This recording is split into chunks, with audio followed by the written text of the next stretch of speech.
sistem kardiovaskular. Kardiovaskular terdiri dari dua kata, yaitu kardiak dan vaskular. Kardiak yang berarti jantung dan vaskular yaitu pembuluh darah. Sedangkan sistem kardiovaskular merupakan organ sirkulasi darah yang terdiri dari jantung, komponen darah, dan pembuluh darah yang berfungsi memberikan dan mengalirkan suplai oksigen dan nutrisi ke seluruh jaringan tubuh yang diperlukan dalam proses metabolisme tubuh. Sistem kardiovaskular ini dibagi menjadi 4, yaitu ada darah, jantung, pembuluh darah, dan pembuluh limfe. Darah merupakan alat transportasi utama dalam sistem sirkulasi.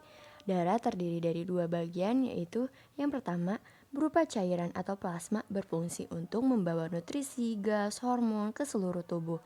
Lalu kedua berupa benda atau sel darah terdiri dari eritrosit, leukosit, dan trombosit. Selanjutnya ada definisi jantung. Jantung adalah organ muskuler berongga yang bentuknya menyerupai piramid atau jantung pisang dan merupakan pusat sirkulasi darah ke seluruh tubuh. Jantung terletak dalam rongga toraks pada bagian mediastinum. Di bawah ini ada penjelasan tentang letak jantung. Nah, ini dia gambar jantung di dalam tubuh kita. Selanjutnya, otot jantung. Otot jantung adalah jenis otot lurik tidak sadar yang ditemukan di dinding jantung, khususnya miokardium. Otot jantung adalah satu dari 3 jenis otot, yang lainnya adalah otot lurik dan otot polos. Berikut adalah lapisan jantung. Sedangkan ini adalah bagian-bagian jantung. Lalu selanjutnya peredaran darah jantung.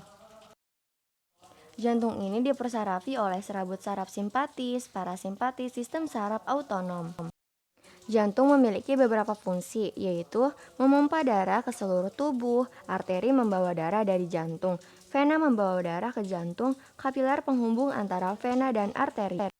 Jantung memiliki bunyi, yaitu bunyi pertama menutupnya katup anterioventrikuler dan kontraksi ventrikel, panjang dan rata loop. Lalu bunyi kedua menutupnya katup aortik dan pulmoner, lalu pendek dan tajam atau dub.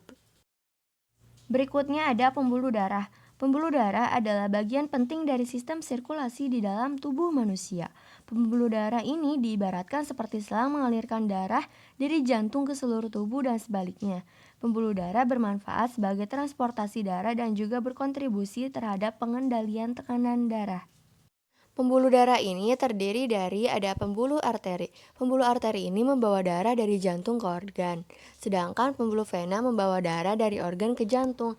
Lalu ada pembuluh kapiler, merupakan saluran halus sebagai alat penghubung antara pembuluh arteri, vena, dan organ tubuh.